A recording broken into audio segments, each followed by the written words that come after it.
Hi, this is Gary with MacMost.com. Today, let's talk about which versions of macOS that your Mac can run.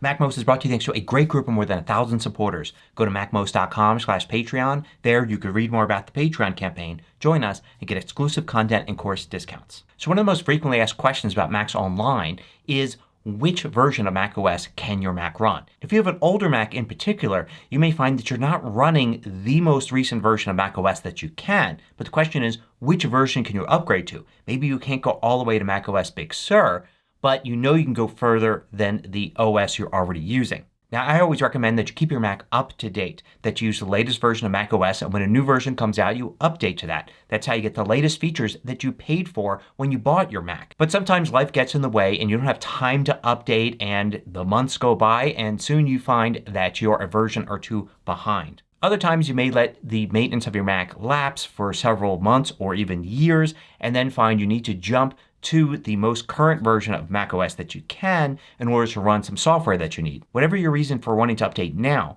the one rule for all updates is to make sure that your backup is up to date.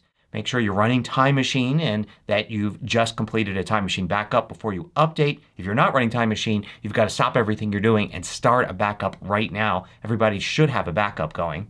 And those that use their Macs professionally may want to have more than one backup, a clone or online backup as a second backup. Make sure all your backups are up to date before you do a major system update. But you already know that, right? Good. Now another thing people get confused about is the difference between major updates like going from Mojave to Catalina or Catalina to Big Sur and the system updates that happen in between.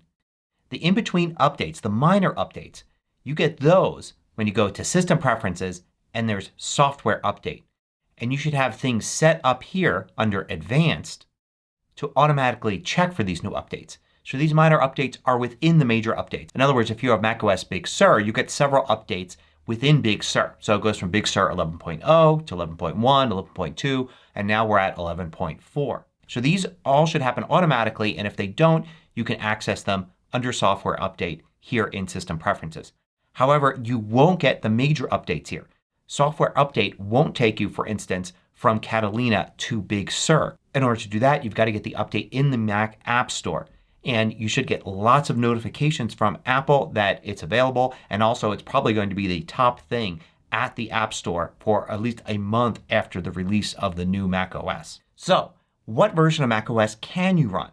Well, it can be tricky to figure that out. The first thing you need to do is figure out which Mac you have. Now don't worry about model numbers or technical specifications or anything like that. The version of macOS you could run depends on the actual model name and year of your Mac. It doesn't matter which CPU you have, which GPU you have, how much RAM or disk space you've got. It's the model name and year. And in order to find that out, all you need to do is go to the Apple menu and then About This Mac. And you'll find it right here. In this case, I've got a Mac Pro 2019. That's what you're looking for when you want to identify your Mac. This one is a Mac Pro 2019. And here's another example. This is my M1 MacBook Pro, and you can see this is identified as MacBook Pro 13-inch M1 2020. That's the identifier that you're looking for. And here's another one. This is for my older MacBook Pro. So once you know that, the next thing to do is to look online. Now Apple has pages for each version of macOS. All you need to do to find them is do a web search for the name of the operating system. So let's do macOS Big Sur and then the word compatible. And usually it's the first hit. And here you can see it's a page at support.apple.com. macOS Big Sur is compatible with. Okay, let's go and look at that. And this is the official page here. And what you'll find here is a list of all the Macs that are compatible with this. Or sometimes it just shows you a Mac model and then every year after that. So in this case you can look up your exact Mac model by its name like that and then figure out whether or not you can run, in this case, Big Sur. Here are two of the Macs that I just showed. Let's try the same thing but with Catalina. And here's that same type of page from Apple and you could see all the models that Catalina will run on. So unfortunately it's not easy to figure out which version of macOS you can go to because you have to look at each one of those. You need to start with Big Sur and then work backwards and find the most recent version of macOS that your Mac is listed for. So to make things a little easier, I have compiled a page and I have it here at MacMost. It's macmost.com/macOS-system-requirements-list.html. But here's a shortcut to make it easier to get to this page. And you can see here the requirements list and all of the most recent versions of macOS all the way back to Yosemite are included. And then even some notes about earlier versions of macOS. So just look through each one and figure out what is the latest version that your Mac can use. In addition, I'm listing the release date for each one of these, and you can also click on the Wikipedia link where you find all about the new features that are in each version of macOS. So if there's something particularly looking for, you've got a quick link to that.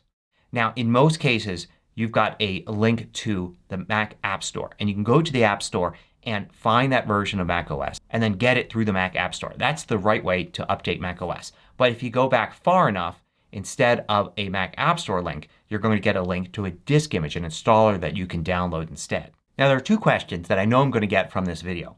One is, how about if you want to downgrade? How about if you're at Big Sur or Catalina or something and you want to go backwards? I don't recommend doing this for anybody.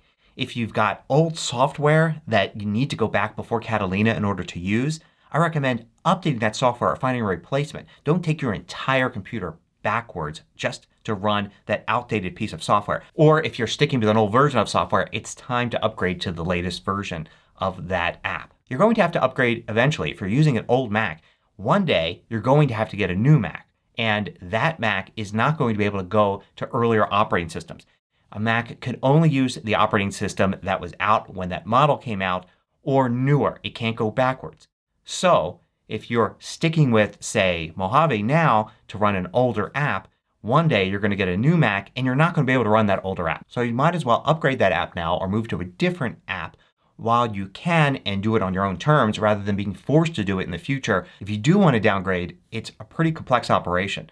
There are many ways to do it. One is to use Time Machine to roll your entire disk back to an earlier time, but then you might lose files and things like that. It's very tricky. You can also go into a special recovery mode that's Shift-Option-Command-R when you restart, and that will restore the system not to the current version but to the earliest version that your Mac can use. The one it probably came with. So you can go way back to something and then upgrade from there to the version that you want. You can also make a USB installer, but that's complex as well. So chances are if you have a really good technical reason for wanting to go back to an earlier operating system, you know how to do one of these things. And if you don't know how to do one of these things, I definitely don't recommend rolling back to an earlier operating system just because you don't like something about the new one or you're not used to it yet. It often takes a little time to get used to some changes. Give yourself the time to learn the latest and greatest macOS. Now another question I'm going to get is how can you upgrade a Mac that isn't listed in the requirements list? In other words, here with macOS Big Sur, maybe you want to use Big Sur on a MacBook Pro from 2012. So how can you do that? Well, there is a way, and it's called using a micro patcher. And it's pretty complex and I would not recommend anybody do it unless you really know what you're doing. If you've got an older Mac that's not supposed to be compatible with Big Sur or Catalina or whatever version, just stick with the latest version that your Mac can use. If you don't want to get a new Mac, just continue to use it on that latest version of the operating system.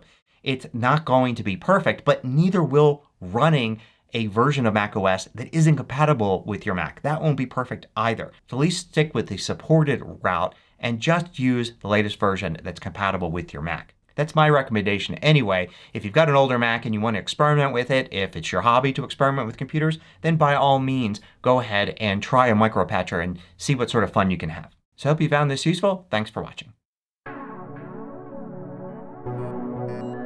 If you liked this video, click the thumbs up button below to let me know.